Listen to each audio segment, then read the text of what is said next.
Good evening, and welcome to the July 2nd, 2024 regular meeting session of Findlay City Council. We will start this evening's meeting with roll call, followed by the Pledge of Allegiance and a moment of silence. Mr. Ballman. Here. Mr. DeArmond. Here. Ms. Frishy. Here. Mr. Greeno. Here. Mr. Hellman. Here. Mr. Niemeyer. Here. Mr. Palmer. Here. Mr. Russell. Here. Ms. Warnicki. Here. Mr. Wobser. Present. Will you please stand for the Pledge of Allegiance? I pledge allegiance to the flag of the United States of America and to the republic for which it stands, one nation, under God, indivisible, with liberty and justice for all.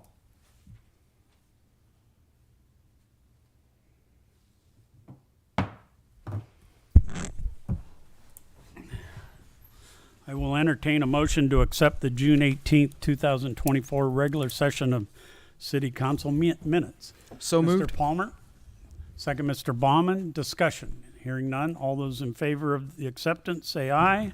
Aye. Those opposed nay. They are accepted. Mr. Russell, do we have any add-ons, replacements, or removals from tonight's agenda? Yes, sir, and I make this in the form of a motion. I'll add on letter from City Engineer Kalb concerning a traffic utility truck purchase. Letter from City Engineer Kalb concerning water pollution control, sanitary sewer pump repairs, and corresponding ordinances 2024-082 and 2024-083 for the purchase of said truck and the fixing of said sewer pumps, and I move that the letters and ordinances be added to the agenda. Second, Mr. Hellman. Discussion. Hearing none. All those in favor of adding the items as described say aye. Aye. Any opposed nay. They are added to tonight's agenda. We have no proclamations. We have no recognition or retirement resolutions. We have no petitions. We have 2 oral communications, one that'll be during discussion on the 4-acre park, and the second will be at the end under new business. Speaking of new business, the written communication was an email, and that's what Melanie would like to speak at the end of that meeting. So,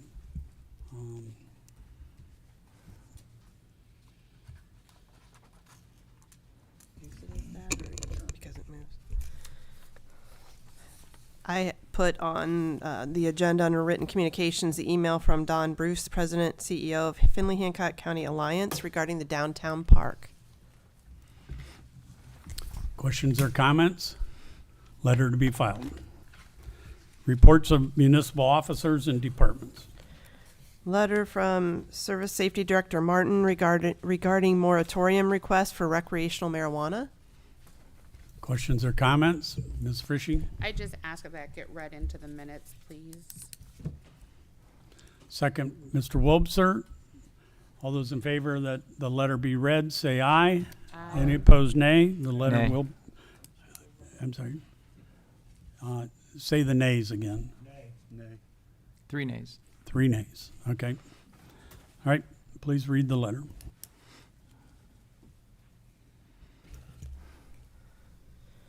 The administration is requesting a 12-month moratorium on the cultivation, processing, or dispensing of recreational marijuana. This past election on November 7th, 2023, recreational marijuana was approved by the voters of Ohio. At this time, the state of Ohio is working through the rules and regulations related to recreational marijuana. The purpose of this moratorium is to allow time for the city to consider regulations in regard to the cultivation, processing, or dispensing of recreational marijuana. I anticipate the city having discussions on this topic in fall of 2024. I respectfully request that City Council pass Ordinance 2024-81 on emergency to enact a moratorium in order for the City of Findlay to consider the ramifications of recreational marijuana and potential zoning changes that may be considered. This is the same process the city followed when addressing the state passing legislation around medical marijuana. Please let me know if you have any questions. Questions or comments? Mr. Russell? Just an open question to the rest of council. Is this something that would be appropriate for planning and zoning to take a look at our July meeting? And Chairman Ballman, if you would want to opine on that. I'd be interested to hear your thoughts. Yeah, I mean, I would certainly be open to that, because I mean, I would imagine what the folks on the administration side have to discuss would involve zoning pretty heavily, where they can be allowed, where they cannot be allowed, and concerning dispensaries and that sort of thing, correct? Mayor? That is correct. However, It is, I it just- would say we still don't have enough information from the state of Ohio. It is my understanding that per the law, they have to give clear guidance to the Department of Commerce in September, which is when they'll be able to start issuing the licenses. However, we still are very up in the air on what the regulations, what ability the legislature may give local communities to have to put in place. So I definitely want that conversation to happen at planning and zoning. I don't think July we're going to have any more information. I would say most likely August or September.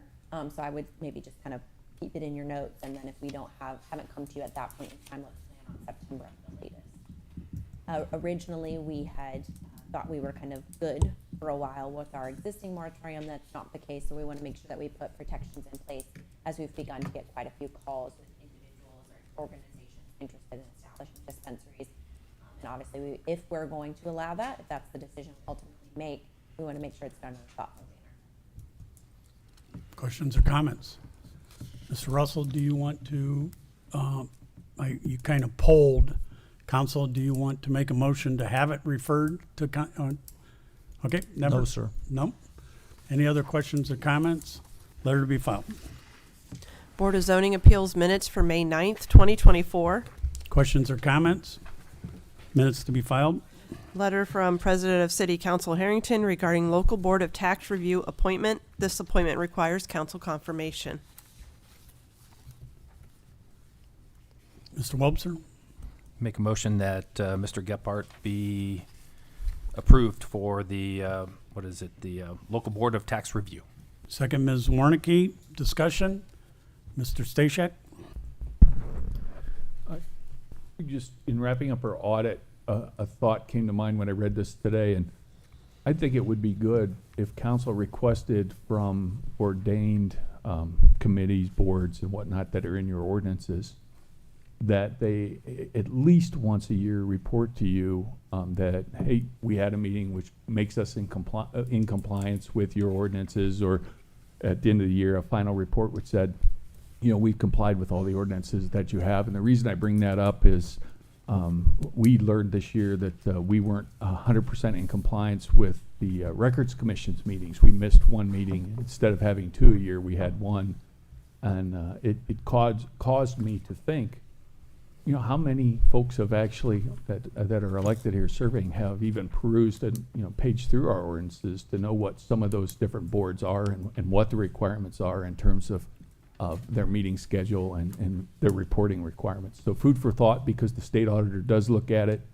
We did get a management comment on it this year in our audit, and I think there would be some value in that as these boards and these positions are filled, that the people are made aware that they should at least do one report a year to this body. It's food for thought, not telling you what to do, just making a suggestion. Mr. Dermott? How many boards are there, Jim? Several, I mean, several, Okay. like Park and Rec, Airport, this board, you've got several, so. Mayor? My only comment to that would be that many of the boards only meet when necessary. For example, local Board of Tax Review, utilities, some of these different ones only meet if an appeal comes up. So I wouldn't necessarily make it a requirement that they have to provide a report, because they may not necessarily need to meet. But we do have a number of different boards and commissions, and I can provide you a full list of those. There's probably 15 or 16 that we make different appointments to, but that's different committees, different commissions, et cetera. All those in favor of Mr. Gephardt's appointment, say aye. Aye. Opposed, nay. He is appointed. Add-on letter from City Engineer Calb regarding traffic, utility, truck, and equipment. Questions or comments? Letter be filed. Add-on letter from City Engineer Calb regarding Water Pollution Control Center sanitary sewer pump repairs. Questions or comments? Letter be filed.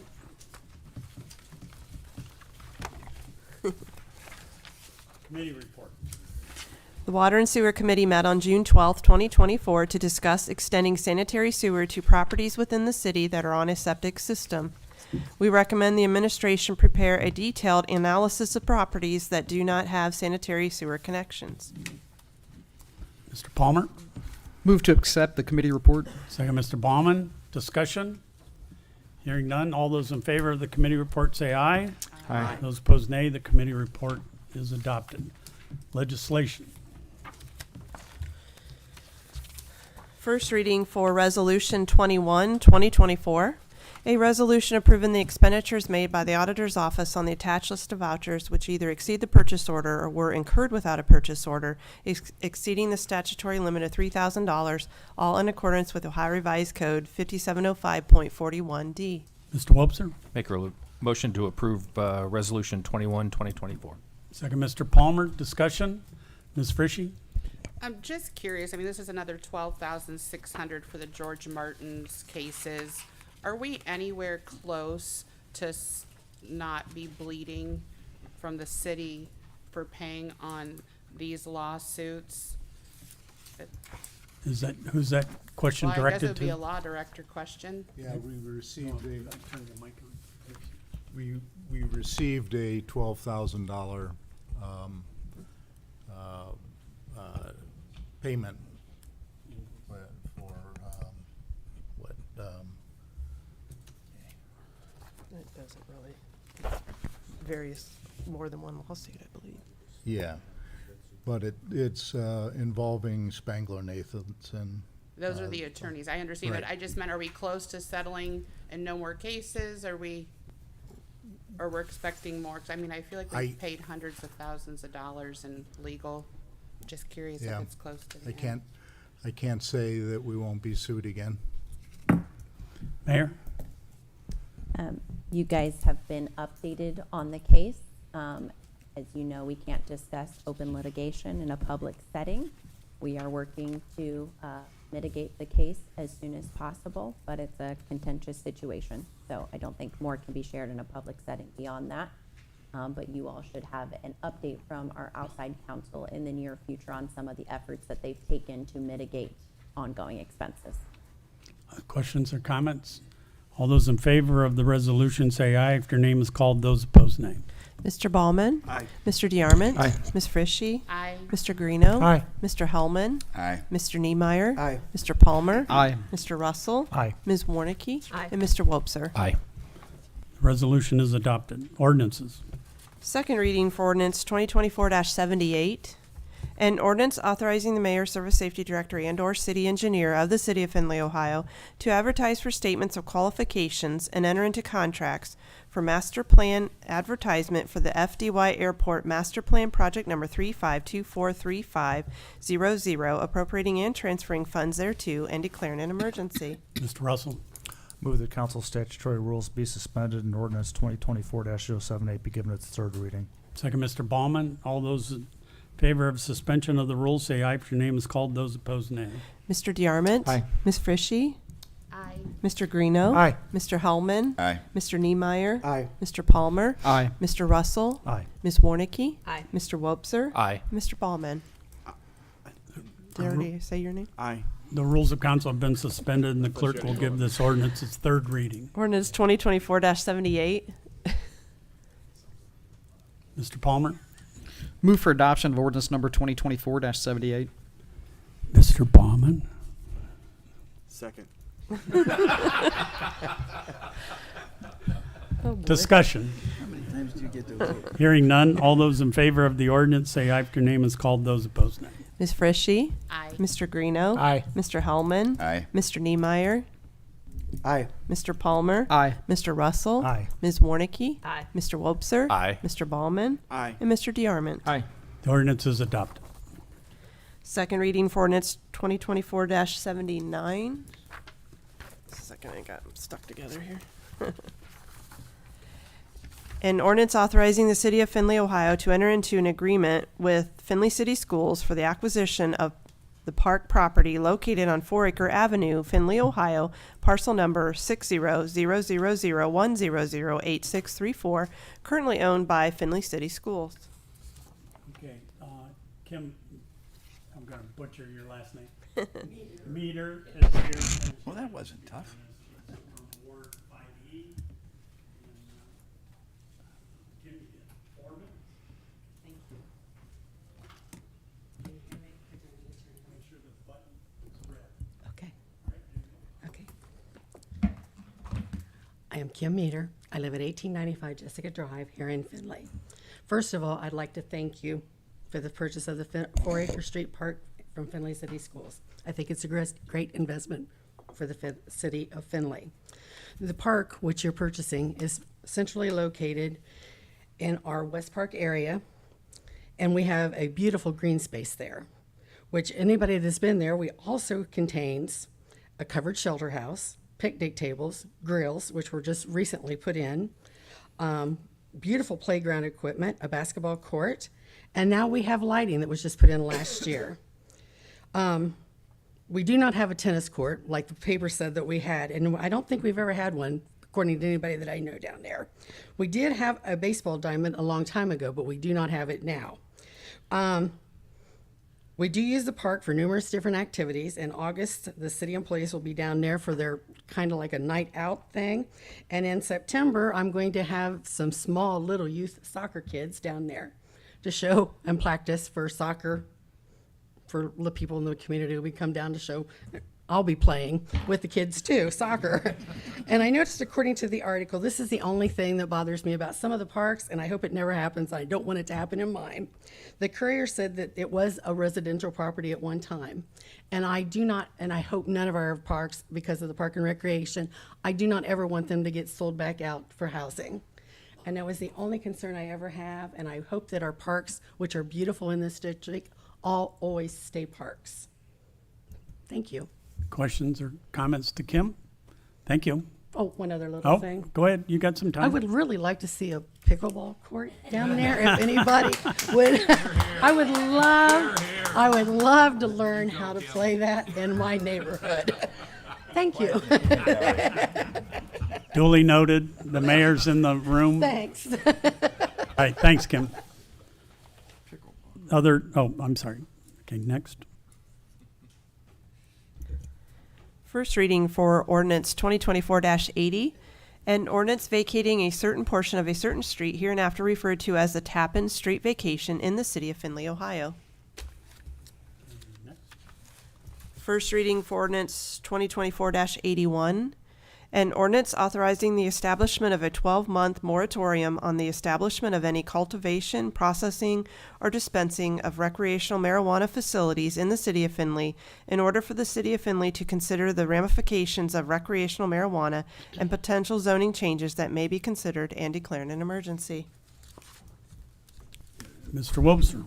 Just real quick to reiterate, Mayor, the state legislature won't have anything done until September with getting their guidelines put together, which they were supposed to have done in the spring.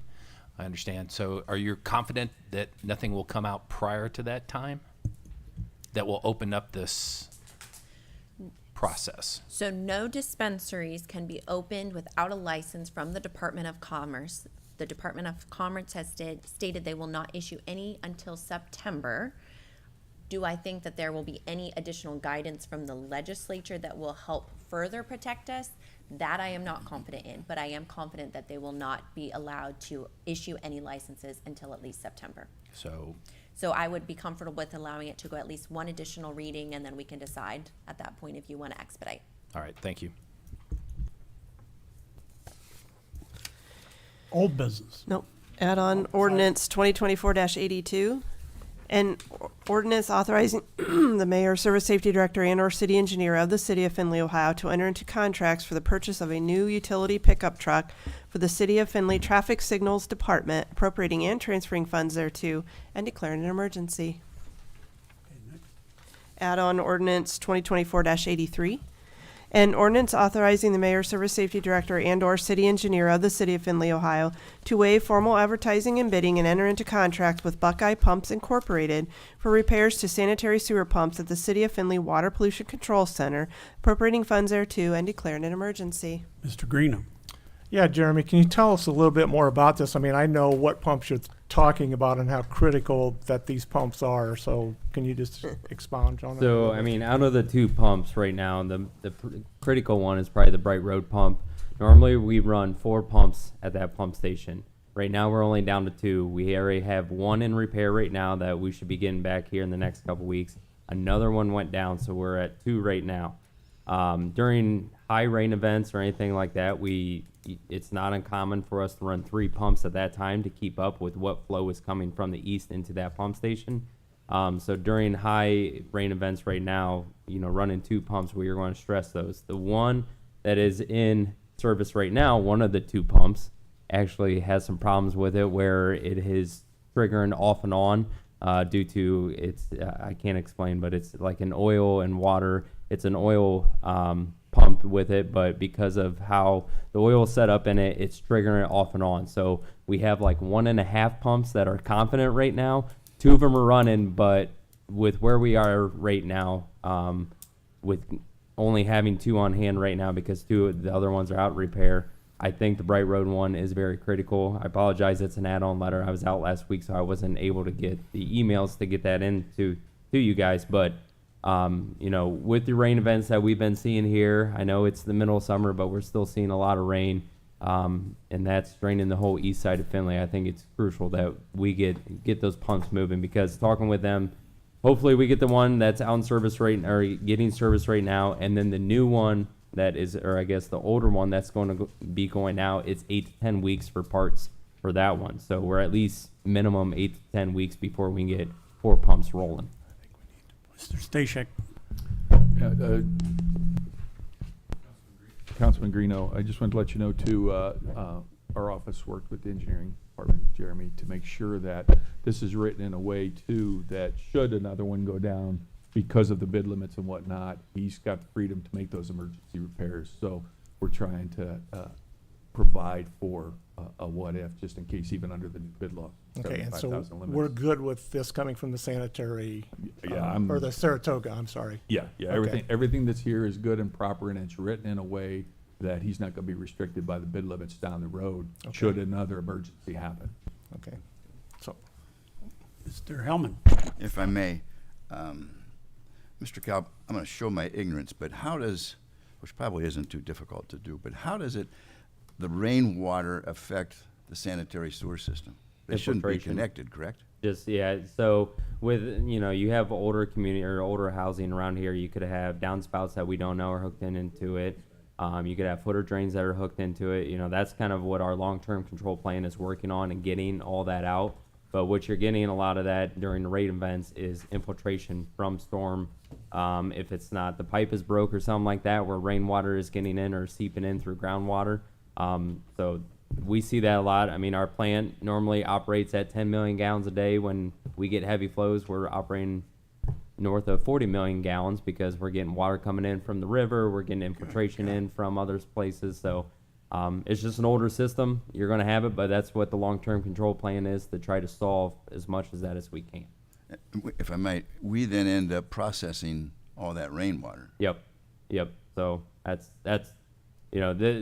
not to keep going back to it, but the long-term control plan, we're spending a lot of money for that, but in the long run, the benefit we're getting for that, we're not going to be treating stormwater in a sanitary system. But yeah, you see that across. It's not just this area. You see it everywhere. Trying to find those infiltration is tough to do. Ms. Fisher. I know that there's been issues at the Bright Road location for a long time, and I think that Jeremy explained a lot of where we're at. I would make the motion to suspend rules and give ordinance 81 its second and third reading. Second, Mr. Greeno. All those in favor of suspension of the rules, say aye if your name is called. Those opposed, nay. Yeah. Oh, I'm sorry, I hit the wrong, I had both. 83 corrected, please. Mr. Greeno. aye. Mr. Hellman. Mr. Niemeyer. Aye. Mr. Palmer. Aye. Mr. Russell. Aye. Ms. Warnicki. Aye. Mr. Wopser. Aye. Mr. Ballman. Aye. Mr. DeArmond. Aye. And Ms. Frishy. Aye. Rules of council been suspended, and the clerk will give this ordinance its second and third reading. Ordinance 2024-83. Ordinance 2024-83. Mr. Greeno. Move for adoption of ordinance 2024-83. Second, Mr. Hellman. Discussion. Mr. Wobser. Jeremy, we're looking at 70,000 to repair a pump. What does one of these new ones cost brand spanking new off the lot? Ballpark. Over 100,000. Sweet. So this is for two of them. This is for two So it's pumps. 35 a piece, Roughly, is what you were give saying? or take. Depends on what is needing done, but yeah, give or take. But yeah, they're depend on the size, how fast they need to go, you know, what they're pushing through, you know, speeds and all that kind of stuff. Pump flows, north of 100,000. And along the same lines, so North, we've got, way north. generally we have, what'd you say? I said way north. I'm sorry, way north, okay. So we normally have 4 of these things ready to go at any Right. point in time. We're down to 1.5. Mhm. Do we need to have one in inventory? So we had one go through capital this year to have on spare. It wasn't for the Bright Road, but that is something we're looking into for redundancy, having pumps readily available, so that way we don't get in this situation. Because pumps they go down quite a bit. They're pushing through a lot of stuff through there. So that is something on there. But I believe one of the pumps that we're using is a spare that's in it right now, and that's why we're having the problems with it as well. Thank Mayor? you. Yeah, I was just gonna add, this was part of our discussion last week. So Dave Beach is doing a full assessment. One of the things we've discovered is some of our backups are old repaired pumps that may not be as reliable as we would like them to be. So we may be coming back to you to get some additional improvements and have some additional ones, especially with the lead times we're experiencing. Mr. Greeno? One of these pumps that we are talking about today, though, is actually in the water pollution control plant. The critical one is the one at the Bright Road pump station, but the one at the plant is something that needs to be put in service to get the whole system working properly, so. All those in favor? And the pump price, I just thought of it. We just got one from Spring Lake, and it was $477,000 for one of them. So I was right with it was north of 100,000, but Do we get a discount for 2? And I was right too, that it was way north of 100,000. Any other questions or discussion? All those in favor of the ordinance, say aye if your name is called. Those opposed, nay. Mr. Hellman? Aye. Mr. Niemeyer? Aye. Mr. Palmer? Aye. Mr. Russell? Aye. Ms. Warnicki? Aye. Mr. Wobser? Aye. Mr. Ballman? Aye. Mr. DeArmond? Aye. Ms. Frishy? Aye. Mr. Greeno? Aye. The ordinance is adopted. Old business. Ms. Frishy. Mayor, going back to 81, you made the comment about folks are calling in and asking about having facilities. So by us waiting, is that an issue, or they can't do anything because there is no permitting at the state yet? Correct. There's no permitting at the state. They're calling in, asking what our guidance is. So there's no What are- risk at this point? Correct. Okay. I am using my mic. I'm using this one because that one's not working. Yeah, I'm using this one. Okay. I'm using my pseudo mic. Yes, so at this point in time, we're not concerned about them being able to open because they cannot get a license through the state, and we have to sign off as a city on to say they are meeting certain requirements. One of them is complying with zoning. Other old business. New business. Mr. Stashek. I have 2 items. I'll go one at a time, and if you want me to do the second one, let me know here. First off, the Auditor of State has issued a bulletin and requirement for all public offices and all our employees that they complete required fraud reporting and training. Be online. I believe it's 90 minutes, but don't quote me on that. 8 minutes. I took it last night. 8 minutes, excuse me, even better then. We're putting together a compliance process for this because we are gonna be audited on it. It's gonna come through my office to make sure that we have it set up because what we can't allow to happen is we can't allow somebody to watch a video or claim they watched it and they didn't. This one's a real critical one, and they're gonna put a lot of effort into that compliance. So we are working on that. So that was the first thing. You want me to do the second? All right. And the second thing is you guys will find in front of you, and with the help of Jacqueline and the mayor's office, we got posted it's called a popular annual financial report. It's part of our annual audit process. So you'll see this every year.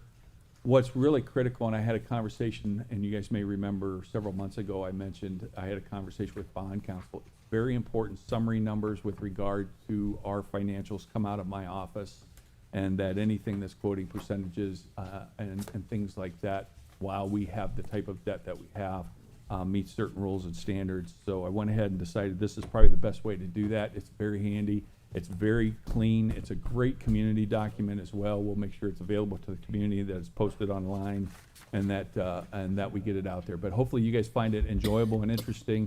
And it even breaks down in there not only what we're doing with the operations and whatnot, but it even breaks down, we do get some real estate tax. So it talks about when $1 real estate tax comes in, how that breaks down for the community, and what percentage we get here out of each dollar that comes in.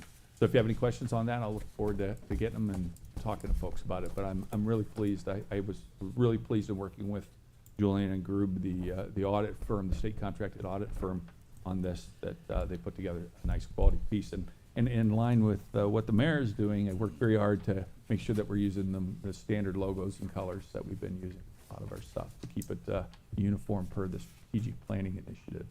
Mr. Wobser. Jeremy, I wanted to pass along something that 3 times over the last 7 days during the business week, Sandusky Street from Blanchard to East Street during the time about 4 o'clock to 6 o'clock is actually backing up from the light all the way to East Street. And just wanted to make sure you were aware of it. Not sure if there's something that we need to do about that, but that was surprising. And Marathon, this was at 4:30. Marathon technically hasn't let out. God only knows when they actually work. But so anyway, just wanted to make you aware of that. Yeah, I can kind of fill you in on that. So I did notice that it was after they went through, they put everything in coordination how it's supposed to be. And then I've noticed, Sandusky is backing up, which is then causing East Street and all that. So we contacted them, told them, hey, this is the problems we're seeing, to see if there's any kind of timing they can do. Because what we don't want to do is put that one in free float mode, and then everything north and south of that is pretty much out of coordination. So we're working to see how we can change that timing due to the traffic, to see what we can do. So we're working on it. Hopefully it'll get better. New business, Ms. Frishy. I was just gonna follow up on that to see when Jeremy's gonna present on that traffic study for Blanchard, because it all goes together. I can give you a quick rundown, or I guess what would you like to? I just think the public needs to understand it. I know the one thing I didn't see in it, it didn't talk about how many bikes were on the path, but it did talk about accidents, it talked about traffic flow. I think the main questions I've had, people want it back, obviously the way it used to be. The turn lane questions, how that, the positive and negatives, and there's a lot to it for me to be explaining it. So I just didn't know if you were gonna give a report to all of council. I think Jeff mentioned that in an email. Yeah, I was gone at the last council meeting, I so know. give you a quick rundown. And did everyone get the report? I know I sent it out. It's a very large file, so some people didn't get it, some people didn't. But anyways, give you a quick rundown on that. What they've noticed in the report, so they had data before we did construction, during construction, after construction. What they were seeing is that the traffic actually has decreased down through there. Some of the reasons for that is people's going to change the route of how they go, working from home and all that kind of stuff. This was after COVID-19 pandemic, so a lot of those traffic patterns could change from that. But the main goal of that whole project, and I know that kind of the bike lanes are in there, but the main goal of this whole project was a safety corridor to make it safer on through there. So before construction, there was an average of 44 crashes per year within that. So over the 3-year span that they had, 2-year span that they had, there's roughly 106 crashes down through there, and we have a breakdown of what they were from all the police data. But then once the construction was completed, we did the traffic study. It took a little bit longer, but we wanted to have a good data set for that because we had the good data before that. But it did decrease in the crashes for that. So we went from roughly 44 average per year to 38. So the main goal of that corridor, even though it was a road or lane reduction within that reconfiguration, was to make that safer down through there.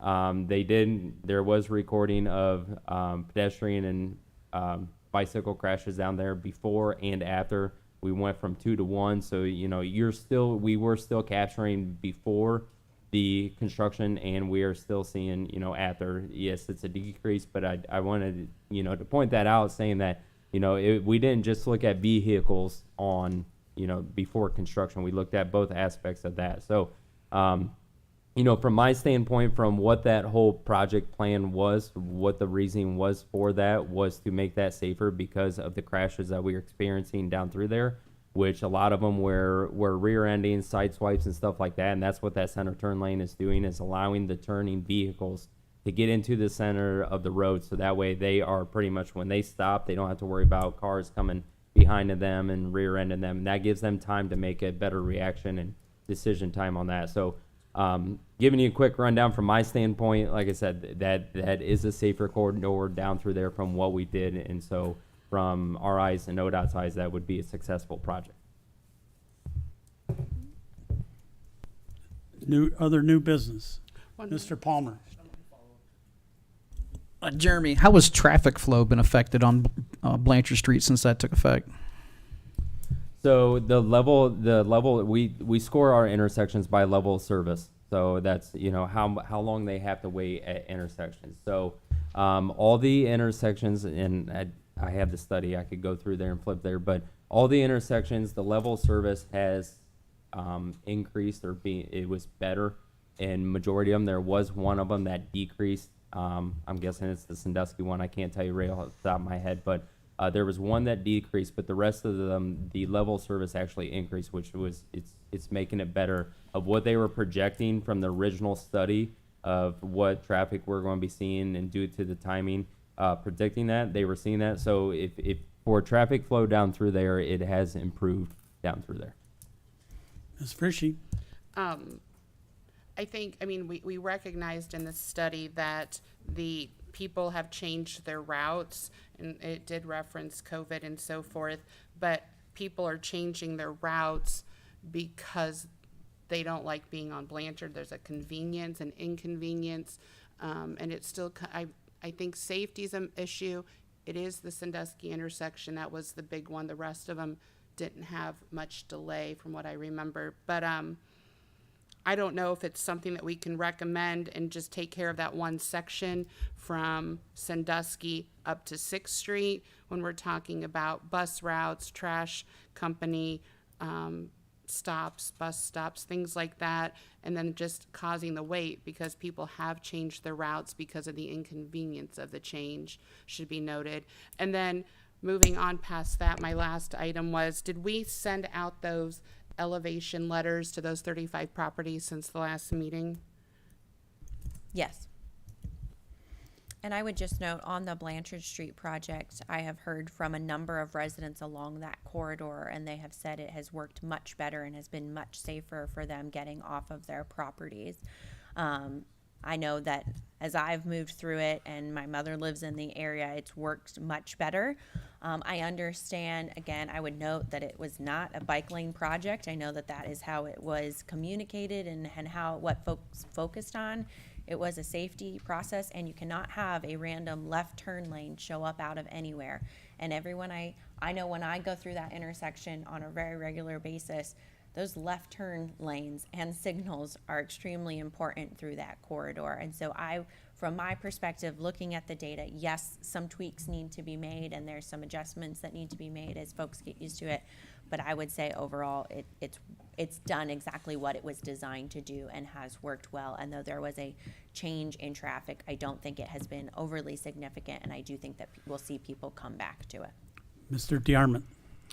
I drive that route multiple times per day. I think it's great.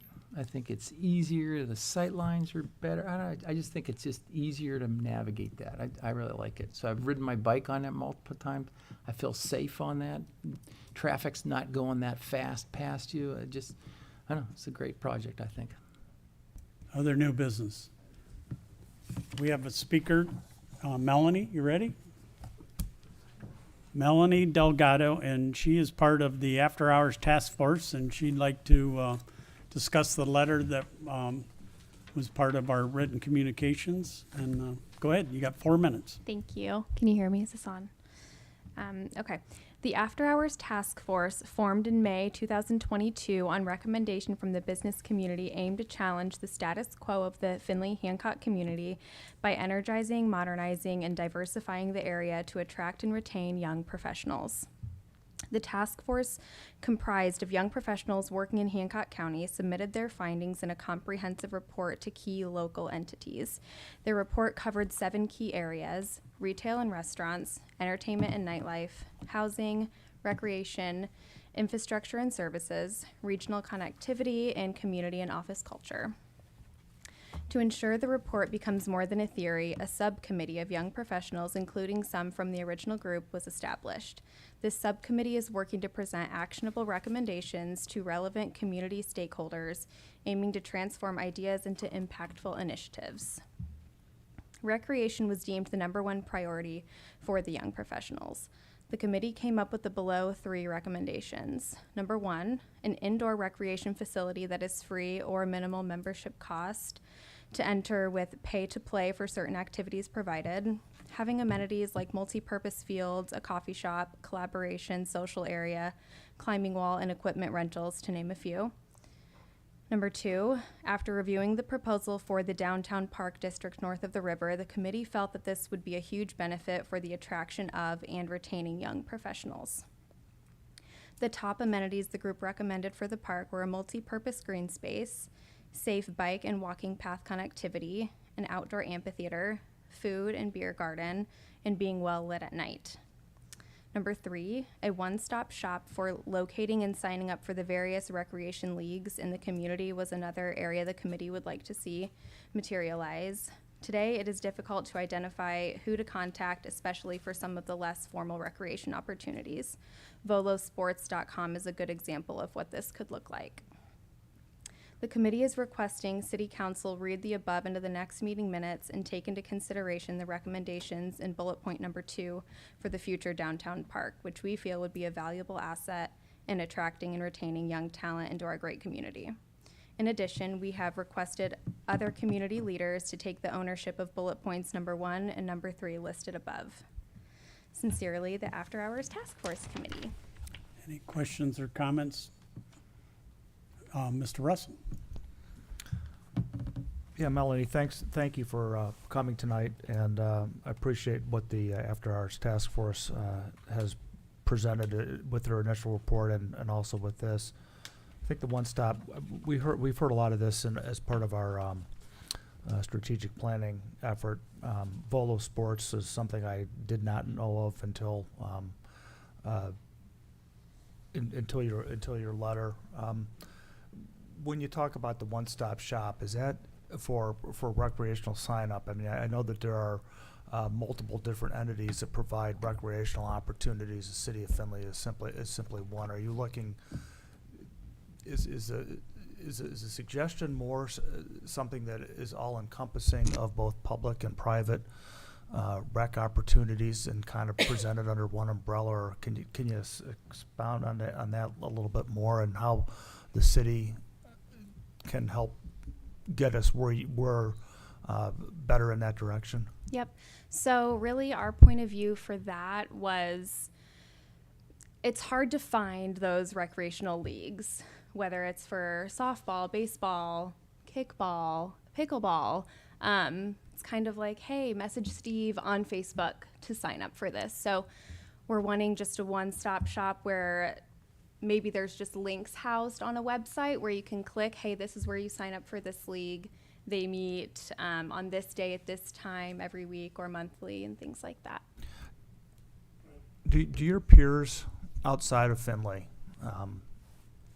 college friends or whatever, have they looking through the communities in Volo Sports that are big communities except for one, so they brought you to that as a possible idea of how it could work, or do your friends use this and have experience with it, and how does that like meet the need? So I've not personally met somebody that uses Volo Sports. This is just a website that we came across in researching something like that, and we just felt it was a good resource. It doesn't have to be Volo Sports, but just something along the lines is the idea. Mr. Wobser? Melanie, yes, thank you for bringing this forward. I read the report back when it was distributed. I thought it was very interesting. Just for public that may not be familiar with the young professionals, what age group are we talking about for the young professionals?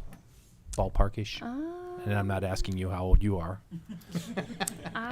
That's a good question. I guess I'm not really. Is there a cutoff to old professionals? They have to switch groups? Let's say. I'm not looking for.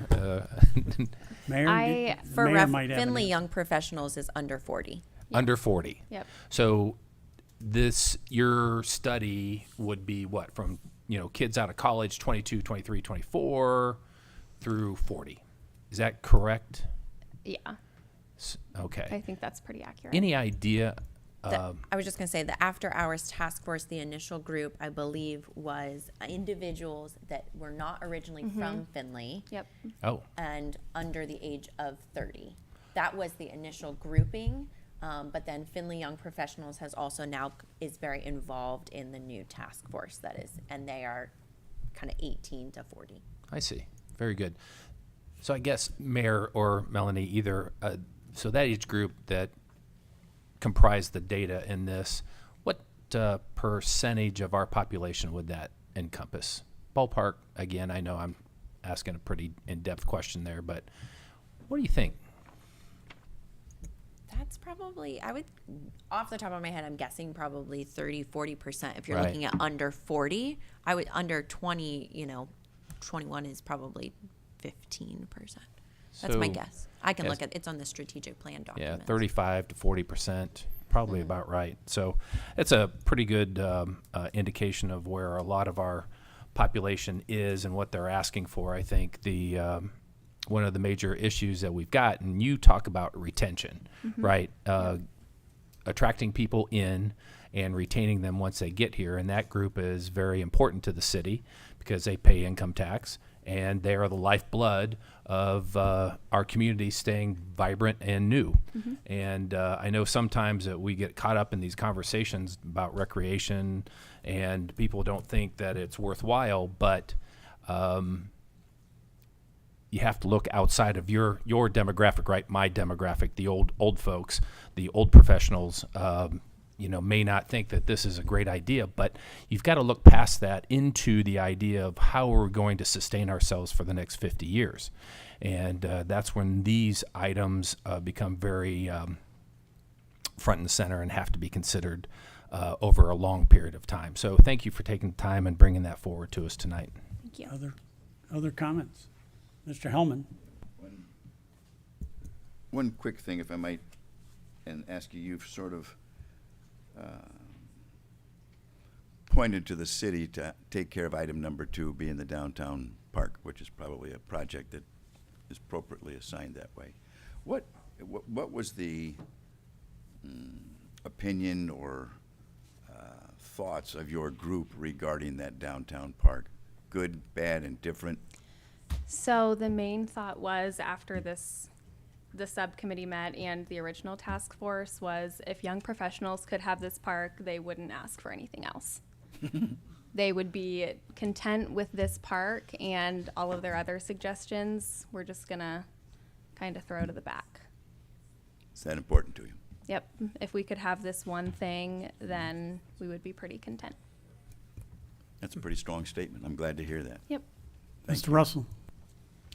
It's interesting. We heard from 2 citizens today, and both said the importance of parks, be it in West Park or in downtown.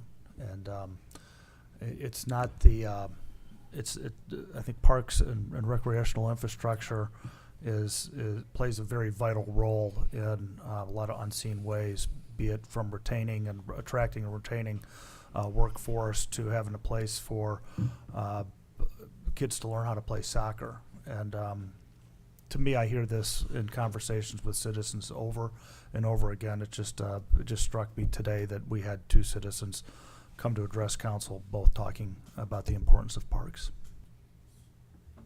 Thank you, Mel. Appreciate it. Thank you, Melanie. Other new business? Hearing none, I will entertain a motion to adjourn. Mr. Russell, second Mr. Baumann. All those in favor of adjournment, say aye. Aye. Any opposed, nay. We are adjourned.